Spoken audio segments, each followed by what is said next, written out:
সারা বিশ্বের বড় বড় স্কলার্সদের মতে 25 বছর বয়সে প্রত্যেক নাগরিকের যে বিষয়গুলো আহ, থাকা দরকার, যে জ্ঞানগুলো নিজের মধ্যে থাকা দরকার, আমি রিসার্চ করে সেই বিষয়গুলো নোট করেছি আর সেগুলো আপনাদের সাথে এখন আমি শেয়ার করব।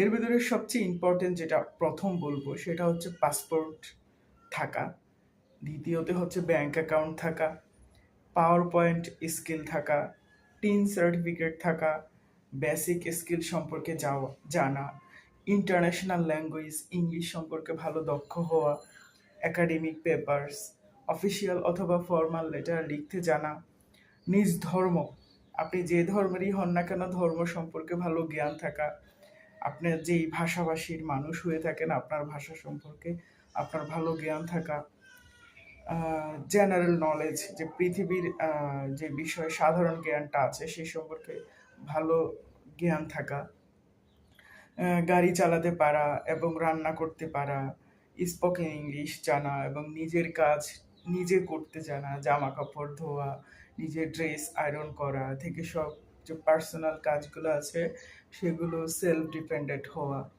এরপরে হচ্ছে সাঁতার জানা, নিজের সিভি নিজেই বানাতে পারা। এই বিষয়গুলো আমাদের ভেতরে সবার ভেতরে থাকা উচিত 25 বছর বয়সে। তাহলে নিজে একটা ভালো স্যাটেল হওয়া থেকে শুরু করে সব কিছুই একটা ভালো সাপোর্ট পাওয়া যেতে পারে। আর আপনার এই কাজগুলোর ভেতরে আপনার কয়টা জানা আছে বা আপনি এখনো কোন কোন কাজটা করতে পারেন না সেটা কমেন্টস বক্সে অবশ্যই জানিয়ে দিবেন। আর ভিডিওটা ভালো লাগলে অবশ্যই লাইক করে পাশে থাকবেন, চ্যানেলটা সাবস্ক্রাইব করতে ভুলবেন না। ধন্যবাদ সবাইকে।